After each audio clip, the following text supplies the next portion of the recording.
Imagine waking up one day and thinking, what could go wrong today? And sometimes the answer is everything.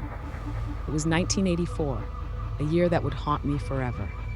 Leo and I had been married for 11 years, but the past year had cast a dark shadow over our lives. After losing his job, Leo struggled to find work, and I watched helplessly as despair consumed him. When he finally received an offer for a position as an office clerk 30 miles away, it felt like a flicker of hope in an otherwise bleak existence. But that hope was fragile. He wouldn't be paid for 2 months due to training, and I could see the guilt gnawing at him for not being able to provide for us. Sundays became our refuge. We would share warm meals and wander to the nearby pier, sipping lemonade while the waves crashed ominously against the shore. But even in those moments, I could sense the darkness lurking beneath Leo's surface. His emotions swung wildly from joy to despair, and I worried that he was slipping further into a void of hopelessness. As he settled into his new job, he often spoke of his boss, Brian Jones, a man who seemed to embody everything good in the world. Brian was a caring leader who engaged with his employees daily, discussing everything from life outside work to sports. But there was one name that sent chills down my spine: Walter Levy. Leo described Walter as a solitary figure who occupied a corner of the office, always sipping from a pale white mug and spinning a lighter in his hand.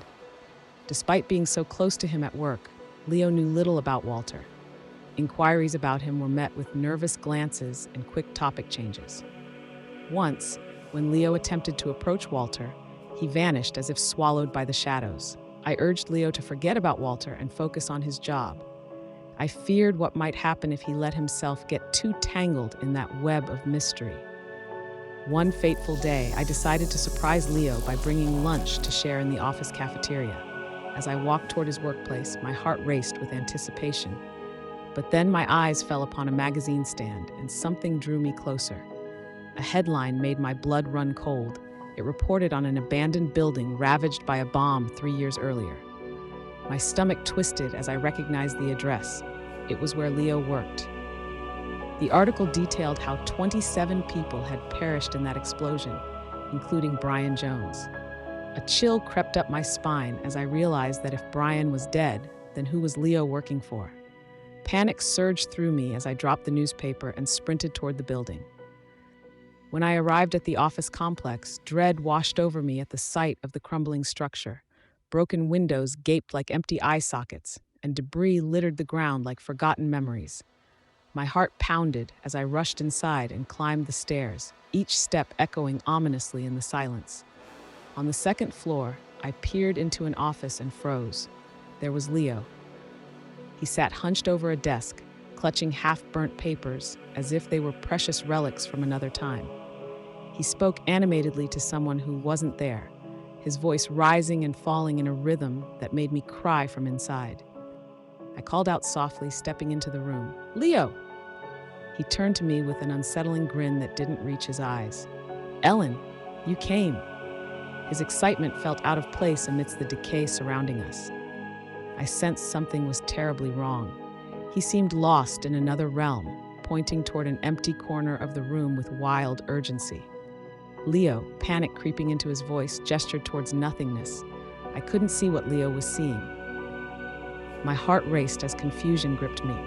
"Who's there?" I asked hesitantly. "Walter," he exclaimed, eyes wide with fear. "What is he doing with that lighter?" I felt ice settle in my veins as dread enveloped me. "Leo, there's no one there," I whispered. But before I could reach him, he dashed toward the corner where Walter supposedly sat, pushing through invisible barriers only he could see. "Leo, wait!" I shouted after him. In an instant, everything spiraled into chaos. He lunged forward as if trying to confront this phantom figure, but lost his footing and fell through a gap beside a pillar. My scream echoed through the desolate halls as I rushed toward him. When I reached him, horror gripped my heart. Leo lay motionless on the cold floor. The next day's headlines screamed tragedy. Cursed abandoned building claims a new victim. But all that echoed in my mind were those last moments. The man I loved slipping away into shadows from which he could never return. The darkness had claimed him, leaving me alone, in a world filled with haunting memories and unanswered questions.